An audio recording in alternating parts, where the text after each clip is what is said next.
Totoo po ba ang sabi sa pastor nga kapag hindi po tayo magbibigay ng ikapo sa kita natin, tayo po ba ay nagnanakaw sa Diyos? O kinakailangan ba talagang magbigay ng ikapo? Yun lang po. Maraming salamat. Salamat din kapatid. Ang totoo yung ikapo, hindi batas yan sa Kristiyano. Batas yan sa panahon ng Israel kay Moises. Ang may karapatang kumuha ng ikapo yung mga saserdotes, Levita sa panahon ni Moises, sa panahong Israelita. Basahin natin ang 7:5 ng Hebreo.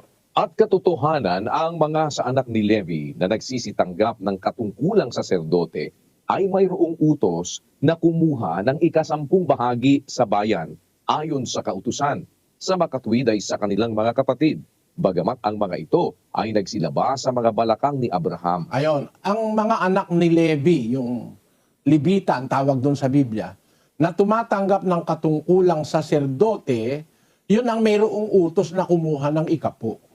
Hindi Pilipino, hindi pastor sa ating panahon.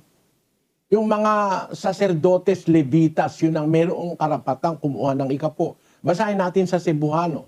O kadtong sa mga anak ni Levi nga na nagdawat sa katungdanan sa pagkasaserdote, may sugo sa pagkuha sa mga ikapulo gikan sa mga tawo sumala sa kasuguan, nga gikan sa ilang mga igsoon, bisan nagagikan kini sila sa mga hawak ni Abraham. Yun.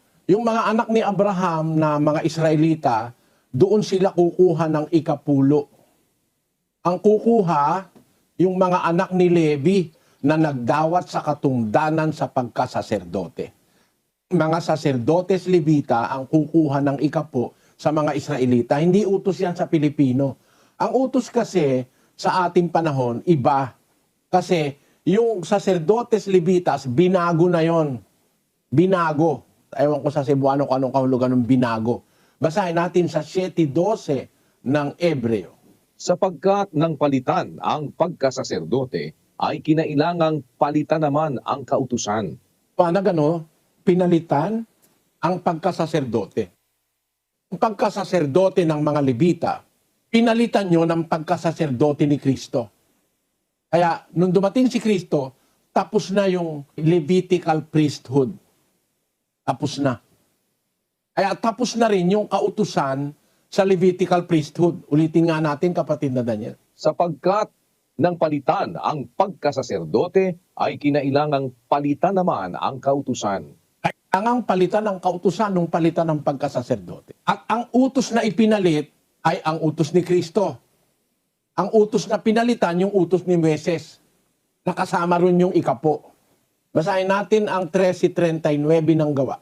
At sa pamamagitan niya, ang bawat nananampalataya ay inaaring ganap sa lahat ng mga bagay, na sa mga ito'y hindi kayo aariing ganap sa pamamagitan ng kautusan ni Moises. Sa panahong Kristiyano, hindi ka na magiging ganap sa kautusan ni Moises. You will not be justified by the law of Moses. Basahin natin sa Cebuano. O pinaagi kaniya ang tagsa-tagsa nga motoo, di pa kamatarong gikan sa tanang mga butang. Nga gikan niini, wala kamo pakamatarunga, pinaagi sa kasuguan ni Moises. Kasi iba na ang ating panahon, hindi na mosaiko. Hindi na panahon ni Moises, panahon na ni Kristo, pinaagi kaniya, pinaagi kang Kristo. Ang tagsa-tagsa nga mutuo, gipakamatarong gikang sa tanang mga butang, nga gikan ni iniwala ka mo pagkamatarong, pinaagi sa kasuguan ni Moises. Kaya yung kautusan ni Moises, hindi na yun ang ating panahon. Ang panahon natin, panahon na ng kautusan ni Kristo. Galatia 6:2. Magtulong-tulong kayo sa pagdadala ng pasanin ng isa't isa, at sa gayon ninyo matutupad ang kautusan ni Kristo. Ang panahong Kristiyano, kautusan na ni Kristo, kapatid. Basahin natin sa Cebuano. Magyayungay kamo sa mga kabugat sa usa ug usa, ug sa ingon ni ana, matuman ninyo ang kasuguan ni Kristo. Hindi na kasuguan ni Moises, kasuguan na ni Kristo.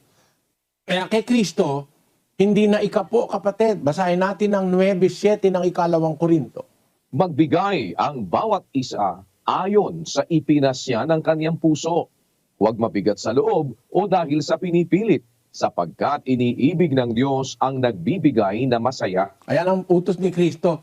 Magbibigay ka ayon sa pasya ng puso. Sabi doon sa Cebuano, ang tagsa-tagsa ingon sa ginatuyo sa iyang kasing-kasing, dili nga adunay kasubo, bisan nga sa mga kinahanglan, kay gihigugma sa Dios ang humalatag nga malipayon. Ayan, gihugugma sa Diyos ang humalatag na malipayon. Nagbibigay ka masaya ayon sa ginatuyo sa iyang kasing-kasing. Sa imong kasing-kasing. Dili sa kasing-kasing ng pastor. No? Sa imong kasing-kasing. Ibibigay mo galing sa pasya ng iyong puso. Kaya hindi ikapu yun. Yung sinasabi nila, na nagnanakaw ka raw sa Diyos, sa panahon na yun ni Moises. Pero ngayon, walang ganun. Walang sinabi si Kristo, nagnanakaw ka pag hindi ka nagbigay na ikapu. Ang ibibigay para sa gawain ng Diyos, yung pasya ng puso. What your heart dictates. Yun. Naintindihan mo, kapatid na Diosdado? Maraming salamat, Brother Eli. Gandang gabi po. Sige, salamat sa Diyos.